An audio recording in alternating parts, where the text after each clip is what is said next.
হেফাজতে ইসলামের নেতারা বলেছেন, দেশের সংখ্যাগরিষ্ঠ মানুষের ধর্মীয় বিশ্বাস ও আবেগের বিরুদ্ধে গিয়ে কোনো আইন করা যাবে না। ভবিষ্যতেও ইসলামকে মেনে রাজনীতি ও সরকার পরিচালনা করতে হবে। ফ্যাসিবাদ বিরোধী জাতীয় ঐক্য ধরে রেখে জুলাই অভ্যুত্থানের চেতনা ও ধর্মীয় ইস্যুতে বিভাজন সৃষ্টি না করতে আহ্বান জানিয়েছেন রাজনৈতিক দলের নেতারা। আক্তার হোসেনের রিপোর্ট। বান্ডেল থাকলে প্রতি সেনমানিতে টাকা বাঁচবে। বিকাশ সেনমানি বান্ডেল কিনে জিতুন প্রতি লেনদেনে। হেফাজতে ইসলামের প্রয়াত শীর্ষ 4 নেতার জীবন ও কর্ম নিয়ে রাজধানীতে শাইখুল হাদিস পরিষদের জাতীয় কনফারেন্স। এতে যোগ দেন দেশের শীর্ষস্থানীয় আলেম ও বিভিন্ন রাজনৈতিক দলের নেতারা। বক্তারা বলেন, দেশের যে কোনো ক্রান্তি লগ্নে আলেম সমাজ বলিষ্ঠ ভূমিকা রেখেছে। ভবিষ্যতেও ইসলাম বিরোধী যে কোনো অপতৎপরতা ঐক্যবদ্ধভাবে প্রতিহতের ঘোষণা দেন হেফাজত নেতারা।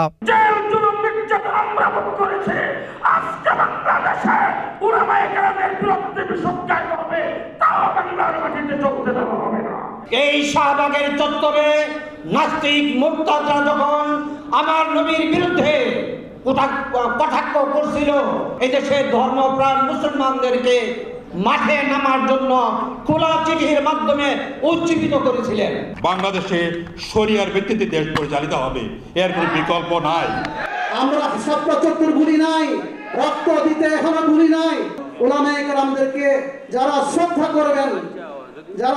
করবেন তাদেরকেই এই দেশের জনগণ ক্ষমতায় বসাবে।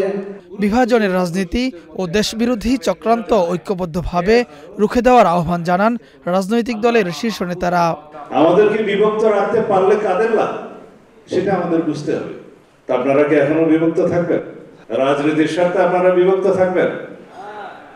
আমরা চাই বাংলাদেশের সকল মুসলমান ঐক্যবদ্ধ থাকুক এবং ইসলাম নিয়ে যেন কেউ আমরা বিভ্রান্তিকর রাজনীতি না করি। কেউ কেউ বলছে ইসলামের জন্য একটা আলাদা বাসা বসায় দাও, তা আমরা ইসলাম থেকে খারিজ হয়ে গেলাম নাকি ভাই সাহেব? সবাইকে ইসলামের সঠিক পথে থাকার কথা বলে হেফাজত আমির মহিবুল্লাহ বাবুনগরী বলেন, যারা সাহাবাদের সত্যের মাপকাঠি মনে করে না, তাদের কথা শুনলে জাহান্নামে যেতে হবে। দল হইব আমার মতো সব জাহান্নামের মধ্যে যাবে, একমাত্র এক দল আছে যারা নাজাত হবে, তারা নাজি। এখন যদি কোনো মানুষের কথা বলে সাহাবারা সত্যের মাপকাঠি নয়, সাহাবাদের তকলিফ করার দরকার না, আইমেদের তকলিফ করার দরকার না, ওনার তৈরি করে তাকে করার দরকার না। এই বিয়াদবের কথা শুনলি জাহান্নাম বাদে কোনো তৈরি করা। প্রাথমিক বিদ্যালয়ে গানের শিক্ষক নিয়োগের সিদ্ধান্ত প্রত্যাহার করে ধর্মীয় শিক্ষক নিয়োগের দাবি জানান বক্তারা। Akhtar Hossain, Channel I, Dhaka.